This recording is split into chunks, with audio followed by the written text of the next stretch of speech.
Today's reading, The Raven, by Edgar Allan Poe, read by Chris Scoringe.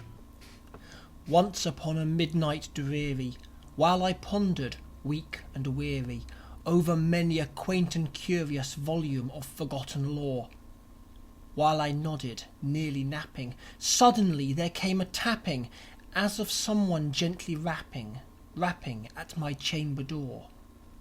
"'Tis some visitor," I muttered, "tapping at my chamber door.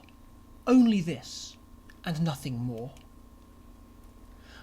Distinctly I remember, it was in the bleak December, and each separate dying ember wrought its ghost upon the floor.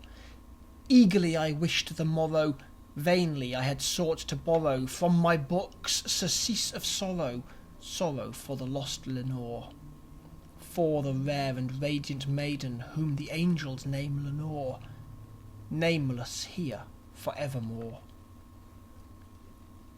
And the silken, sad, uncertain rustling of each purple curtain thrilled me, filled me with fantastic terrors never felt before, so that now, to still the beating of my heart, I stood repeating, "'Tis some visitor entreating entrance at my chamber door, some late visitor entreating entrance at my chamber door.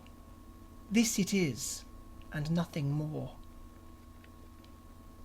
Presently my soul grew stronger, hesitating then no longer. "Sir," said I, "or madam, truly your forgiveness I implore.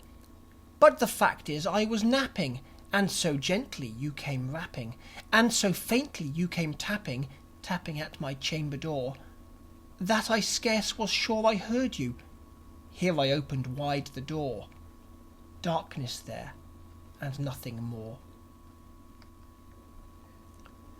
Deep into that darkness peering, long I stood there wondering, fearing, doubting, dreaming dreams no mortal ever dared to dream before.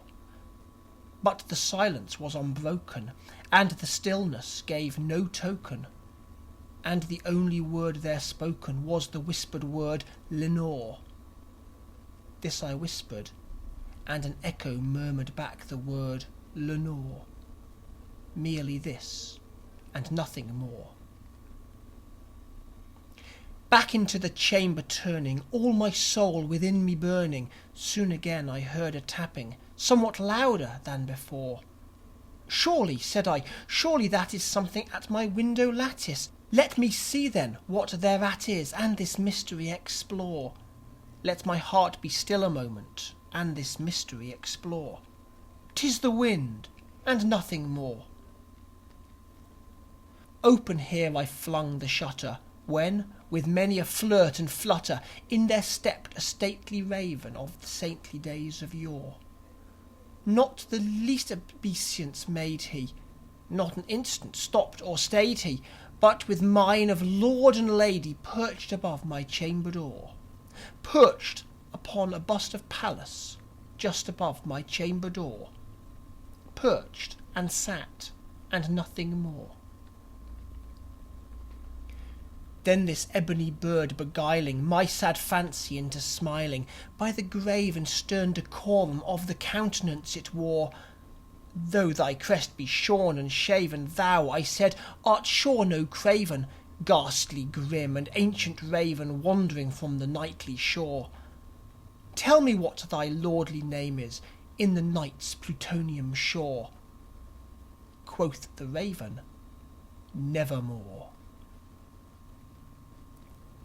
Much I marvelled this ungainly fowl to hear discourse so plainly, though its answer little meaning, little relevancy bore.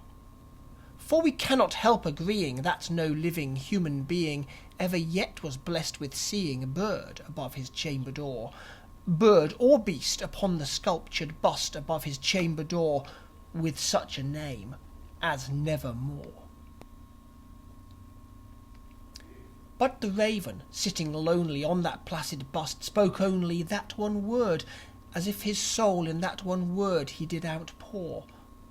Nothing further then he uttered, not a feather then he fluttered, till I scarcely more than muttered, "Other friends have flown before. On the morrow he will leave me, as my hopes have flown before. Then the bird said, "Nevermore."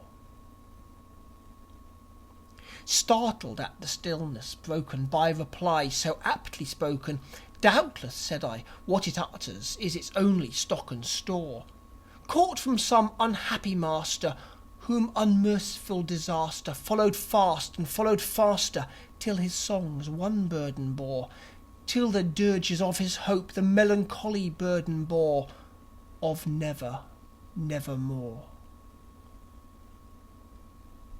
But the raven, still beguiling all my sad soul into smiling, straight I wheeled a cushioned seat in front of bird and bust and door.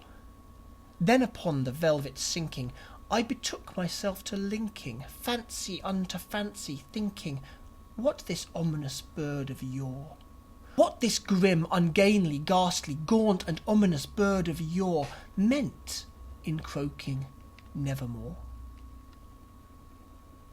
This I sat engaged in guessing, but no syllable expressing to the fowl whose fiery eyes now burned into my bosom's core. This and more I sat divining, with my head at ease reclining on the cushion's velvet lining that the lamplight gloated o'er, but whose velvet violet lining with the lamplight gloated o'er she shall press, nevermore. Then, methought, the air grew denser, perfumed from an unseen censer, swung by seraphim whose footfalls tinkled on the tufted floor. "Wretch," I cried, "thy God hath lent thee, by these angels he hath sent thee, respite, respite, and nepenthe from thy memories of Lenore. Quaff, oh quaff this kind nepenthe, and forget this lost Lenore." Quoth the raven, "Nevermore."